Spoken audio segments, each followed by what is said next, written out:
নমস্কাৰ আপোনালোক সকলোকে পুনৰবাৰ আপোন নিউজৰ অন্য এটা ভিডিঅ'লৈ স্বাগতম জনাইছোঁ।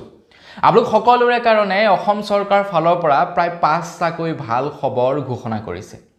আপোনালোক সকলোৰে কাৰণে ঘোষণা কৰা সেই 5টা ভাল খবৰনো কি সেই সম্পৰ্কত আজিৰ এই ভিডিঅ'টোত মই আপোনালোকক জনাম। তো ভিডিঅ'টো প্ৰথমৰ পৰা শেষলৈকে চাই থাকিব আপোনালোক সকলোৰে বাবে ঘোষণা কৰা সেই 5টা ভাল খবৰৰ সম্পৰ্কে জানিবৰ কাৰণে। তো মই শ্ৰীপাঞ্জি গগৈ আপোনালোকে চাই আছে আপোন নিউজ আহক আৰম্ভ কৰোঁ আজিৰ ভিডিঅ'। আগবাইছোঁ আজিৰ প্ৰথমটো খবৰ ফালে, প্ৰথমটো ভাল খবৰ ফালে, প্ৰথমটো ভাল খবৰৰ সম্পৰ্কে জনোৱাৰ আগত আপোনালোক সকলোকে সৰুকৈ এটা অনুৰোধ, যদি খবৰকেইটা চাই ভাল পায় তেতিয়া লাইক এটা কৰিবলৈ কিন্তু নাপাহৰিব। আগবাইছোঁ প্ৰথমটো ভাল খবৰৰ ফালে। প্ৰথম ভাল খবৰটো ওলাই পৰিছে যিসকল লোকৰ নেকি জব কাৰ্ড আছে তেওঁলোকৰ বাবে এটা ভাল খবৰ ওলাই পৰিছে। অৱশ্যে জব কাৰ্ডখনক বৰ্তমান জব কাৰ্ড বুলি কোৱা নাযায়, কিন্তু পুৰণা নাম যিহেতু জব কাৰ্ড আছিলে সেইবাবে জব কাৰ্ড বুলি কৈছোঁ। আগতে মনৰেগা আছিলে আৰু এতিয়া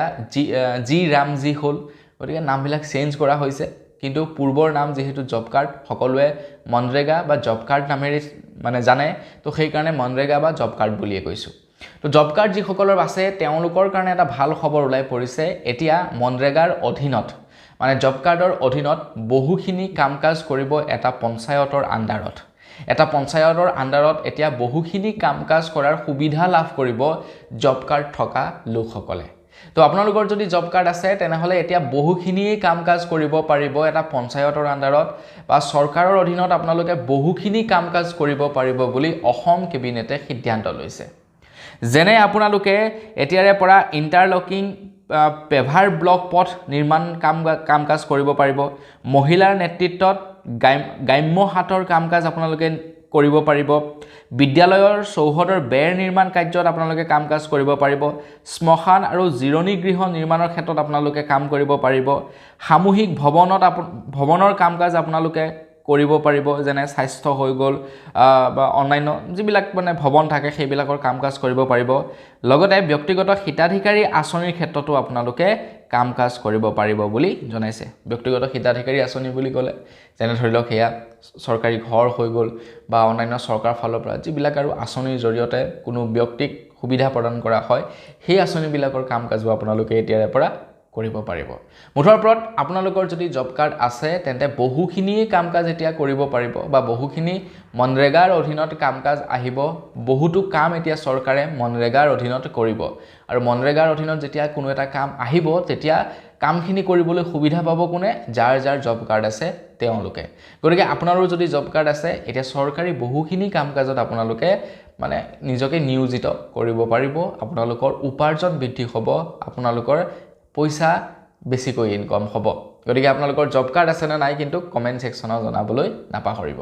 আগবাইছোঁ ইয়াৰ পাছৰটো ভাল খবৰ ফালে। খবৰ ওলাই পৰিছে খেতিয়কসকলৰ বাবে। আপোনালোকে খেতি কৰে নে নকৰে বাৰু কমেণ্ট ছেকশ্যনত জনাবচোন। আমাৰ অসমৰ যিসকল খেতিয়কে নেকি বিজনেছ কৰিবৰ কাৰণে খেতি কৰে তেওঁলোকৰ কাৰণে এটা ভাল খবৰ ওলাই পৰিছে। যিসকল খেতিয়কে কেৱল ঘৰত খাবৰ কাৰণে খেতি কৰে তো তেওঁলোকৰ বাবে নহয় খবৰটো, যিসকলে ব্যৱসায় কৰিবৰ কাৰণে খেতি কৰে সেইসকল খেতিয়কৰ কাৰণে এইটো এটা ভাল খবৰ ওলাইছে। এতিয়া খেতি বুলি ক'লে বহুখিনি খেতি আহে, ধান খেতিৰ পৰা আৰম্ভ কৰি আলু কবিৰ পৰা আৰম্ভ কৰি বহুখিনি খেতি আহি পৰে। তো যিকোনো খেতি যদি আপোনালোকে কৰে ব্যৱসায় কৰিবৰ কাৰণে তেন্তে আপোনালোকৰ কাৰণে এটা ভাল খবৰ ঘোষণা কৰিছে অসম কেবিনেটে। আপোনালোক সকলোৰে বাবে এটা ভাল সিদ্ধান্ত লৈছে। অসম কেবিনেটে কৈছে যদিহে আপোনালোকে খেতি কৰে আৰু আপোনালোকৰ বছৰি ইনকম যদি 10 লাখ টকা হয় তেনেহ'লে 10 লাখ টকা পৰ্যন্ত আপোনালোকে 1 টকাও কৃষি কৰ প্ৰদান কৰিব নালাগে চৰকাৰক। আপোনাৰ যি খেতিয়ে নহওক, যেনে চাহ খেতিয়ে হওক বা অন্যান্য খেতিয়ে হওক, চাহ খেতিয়কসকলৰ ঢেৰ ইনকম হয় প্ৰত্যেক বছৰে বছৰে, ডাঙৰ ডাঙৰ যিসকলে খেতি কৰে চাহ খেতিয়ক। তো চাহ খেতিকে আৰম্ভ কৰি যি খেতিয়ে নহওক, আপুনি কৰা খেতিৰ পৰা যদি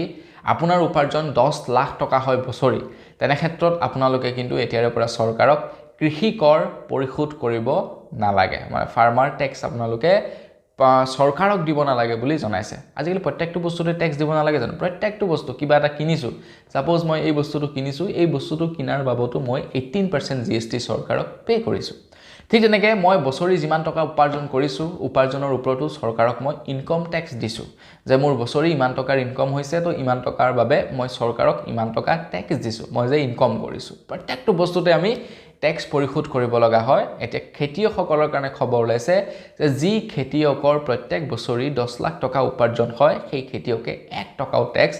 পৰিশোধ কৰিব নালাগে মানে কৃষি কৰ 1 টকাও পৰিশোধ কৰিব নালাগে আপোনালোকেও যদি এজন ভাল খেতিয়ক চাহ খেতি কৰে বা অন্যান্য খেতি কৰে তেনেহলে আপোনালোকৰ কাৰণে এটা ভাল খবৰ আগবাইছো ইয়াৰ পাছৰটো খবৰ ফালে আমাৰ অসমত এটা নতুনকৈ নিয়ম বান্ধি দিছে যে 18 বছৰৰ যিসকল কমপ্লিট হৈছে আমাৰ অসমত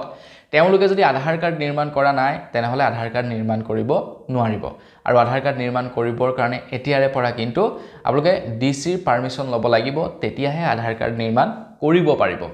উইদাউট ডিসিক ইনফৰ্ম নকৰাকৈ আধাৰ কাৰ্ড বনাব নোৱাৰিব যদি ডিসিয়ে মানে অনুমতি দিয়ে আধাৰ কাৰ্ড নিৰ্মাণ কৰিবৰ কাৰণে তেতিয়াহে আধাৰ কাৰ্ড বনাব পাৰিব আৰু ইয়াতে সম্পূৰ্ণ মানে ৰেসপন্স হ'ব ডিসিজন যিজনে অৰ্ডাৰ দিব আপোনাক আধাৰ কাৰ্ড নিৰ্মাণ কৰিবৰ কাৰণে তেখেত সম্পূৰ্ণ ৰেসপন্স হ'ব এতিয়া কথাটো হৈ গ'ল কি যে আপোনালোকে 18 বছৰ পাৰ কৰাৰ লগে লগে ৰেচন কাৰ্ড বনাবৰ কাৰণে ডিসিৰ পাৰমিশন ল'ব লাগিব কিন্তু ভাল খবৰটো হৈ গ'ল আমাৰ অসমৰ যিসকল নেকি মৰাণ আৰু মটক সম্প্ৰদায়ৰ লোক আছে তেওঁলোকৰ বাবে এই নিয়মটো প্ৰযোজ্য নহব 2027 চনৰ 31 মাৰ্চ পৰ্যন্ত মৰাণ আৰু মটক সম্প্ৰদায়ৰ লোকসকলে 18 বছৰ পাৰ হৈ যোৱাৰ পাছতো আধাৰ কাৰ্ড বনাবৰ কাৰণে কোনো পাৰমিশন ল'ব নালাগে 18 বছৰ পাৰ হৈ যোৱাৰ পাছতো তেওঁলোকে আধাৰ কাৰ্ড বনাব পাৰিব মৰাণ আৰু মটক সম্প্ৰদায়ৰ লোকসকলৰ কাৰণে এইটো এটা ভাল খবৰ বাকি সকলোৰে ক্ষেত্ৰত এই নিয়মটো প্ৰযোজ্য হ'ব 18 বছৰ যদি পাৰ হয় ডিসিৰ পাৰমিশন ল'ব লাগিব আধাৰ কাৰ্ড নিৰ্মাণ কৰিবৰ কাৰণে কিন্তু মৰাণ আৰু মটক সম্প্ৰদায়ৰ লোকসকলে 18 বছৰ পাৰ হৈ গলেও কিন্তু তেওঁলোকে পাৰমিশন ল'ব নালাগে তো আপুনি মৰাণ বা মটক নেকি কমেন্ট সেকশনত জনাব যদি মৰাণ মটক হয় তেন্তে আপোনালোকৰ কাৰণে এইটো এটা ভাল খবৰ সেইভাবে ভিডিওটোত লাইক এটা কৰি থৈ যাব আগবাইছো ইয়াৰ পাছৰটো ভাল খবৰ ফালে আপুনি যদি বিদেশত গৈ কিবা কৰিব বিচাৰে আপুনি বিদেশত যদি চাকৰি কৰিব বিচাৰে তেনেহলে আপোনালোকৰ কাৰণে এটা ভাল খবৰ ওলাই পৰিছে যিসকল লোকে বিদেশত চাকৰি কৰিব বিচাৰে তেওঁলোকক চৰকাৰৰ ফালৰ পৰা 1.5 লাখ টকা প্ৰদান কৰিব বুলি জনাইছে যিসকলকে বিদেশত গৈ চাকৰি কৰিব বিচাৰে তেওঁলোকক চৰকাৰে 1.5 লাখ টকাৰ আৰ্থিক সাহায্য আগবঢ়াব বুলি জনাইছে বহুতো ল'ৰা ছোৱালীৰ আশা থাকে বিদেশত গৈ কাম কৰিবৰ কাৰণে বিদেশৰ পইচা আনি নিজৰ ঘৰ দুৱাৰ বনাবৰ কাৰণে বা বিদেশত থাকি উপাৰ্জন কৰিবৰ কাৰণে বহুতৰে এটা হেপাহ থাকে গতিকে আপুনিও যদি সেই হেপাহ পুহি ৰাখিছে মনত আপোনাৰ ল'ৰা ছোৱালীও যদি সেই হেপাহ মনত পুহি ৰাখিছে তেনেহলে আপোনাৰ ঘৰৰ ল'ৰা ছোৱালীয়ে এতিয়া 1.5 লাখ টকাকৈ লাভ কৰিব যদি বিদেশত গৈ পঢ়িব বিদেশত গৈ কাম কৰিব বিচাৰিছে অসম চৰকাৰে কৈছে যে বিদেশী ভাষা যিসকলে শিকিব বিচাৰে যিসকলে বিদেশত থাকি কাম কৰিব বিচাৰে তেওঁলোকক 1.5 লাখ টকাকৈ চৰকাৰৰ ফালৰ পৰা আৰ্থিক সাহায্য আগবঢ়াব বুলি জনাইছে আৰু এই পইচা অসম চৰকাৰৰ ফালৰ পৰা প্ৰায় 4টা কিস্তিত প্ৰদান কৰা হ'ব প্ৰথম কিস্তিত প্ৰদান কৰিব 30,000 টকা দ্বিতীয় কিস্তিত 30,000 টকা তাৰ পাছত 4 নম্বৰ কিস্তিত 40,000 টকা আৰু যেতিয়া তেখেতে বিদেশলৈ যাবৰ কাৰণে সকলো প্ৰস্তুতি চলাব তেতিয়া 50,000 টকা প্ৰদান কৰিব বুলি জনাইছে মানে অসম চৰকাৰ ফালৰ পৰা এতিয়া বিদেশী ভাষা শিকোৱা হ'ব আপুনি জাপান যাব বিচাৰে জাপানৰ ভাষা শিকোৱা হ'ব আপুনি ইংলেণ্ড যাব বিচাৰে ইংলেণ্ডৰ ভাষা শিকোৱা হ'ব আপুনি য'ত যাব বিচাৰে বাংলাদেশত যাব বিচাৰিলে বাংলাদেশৰ ভাষা শিকোৱা হ'ব পাকিস্তান যাব বিচাৰিলে পাকিস্তানৰ ভাষা নেপালত যাব বিচাৰিলে নেপালী ভাষা আপোনালোকক চৰকাৰৰ ফালৰ পৰা শিকাব আৰু শিকাওতে প্ৰায় 6-7 মাহ আপোনালোকক প্ৰশিক্ষণ দিয়া হ'ব সেই প্ৰশিক্ষণৰ সময়ছোৱাত আপোনালোকৰ পৰা চৰকাৰৰ ফালৰ পৰা আৰ্থিক অনুদান আগবঢ়োৱা হ'ব চৰকাৰৰ ফালৰ পৰা আপোনালোকক আৰ্থিক অনুদান আগবঢ়াব আৰু সেই আৰ্থিক অনুদান এক প্ৰকাৰে দৰমহা হ'ব আৰু আপোনালোকে যেতিয়া বিদেশলৈ যাব বিদেশলৈ যাওঁতে টকা পইচাৰ সুবিধা আপোনালোকক কৰি দিব 50,000 টকাকৈ আগবঢ়াব মানে আপুনি যদি বিদেশত কিবা এটা কৰিব বিচাৰিছে তেনেহলে আপোনালোকৰ কাৰণে এইটো এটা বিৰাটেই সুবৰ্ণ সুযোগ আপোনালোকে বিদেশী ভাষা শিকিব পাৰিব আৰু যেতিয়া বিদেশলৈ যাব তেতিয়া আপোনালোকে বিদেশত গৈ পইচা উপাৰ্জন কৰিব পাৰিব আপোনাৰো তেনেকুৱা কিবা হেপা আছে নেকি কমেন্ট সেকশনত জনাব আগবাইছো একেবাৰে হেখৰটো ভাল খবৰ ফালে একেবাৰে হেখৰ ভাল খবৰটো লাই পৰিছে মহিলাসকলৰ বাবে তো মহিলাসকলে এতিয়া নিজকে সুৰক্ষিত কৰিবৰ কাৰণে কেতিয়াবা যদি নিজকে অসুৰক্ষিত অনুভৱ কৰে নিজকে সুৰক্ষিত কৰিবৰ কাৰণে এতিয়াৰে পৰা অসম চৰকাৰে মুকলি কৰা এটা এপছৰ জৰিয়তে অভিযোগ দাখিল কৰিব পাৰিব মানে আপুনি আপোনাৰ হাজবেণ্ডৰ ঘৰত বা আপুনি কেতিয়াবা কৰবাত গৈছে আপোনাৰ কৰ্মস্থলীত বা যতেই নহওক আৰু আপুনি সুৰক্ষিত অনুভৱ কৰা নাই তেনে ক্ষেত্ৰত আপোনালোকে কমপ্লেইন্ট কৰিব পাৰিব গোপনে আৰু আপোনাৰ গোপনীয়তা ভংগ কৰা নহব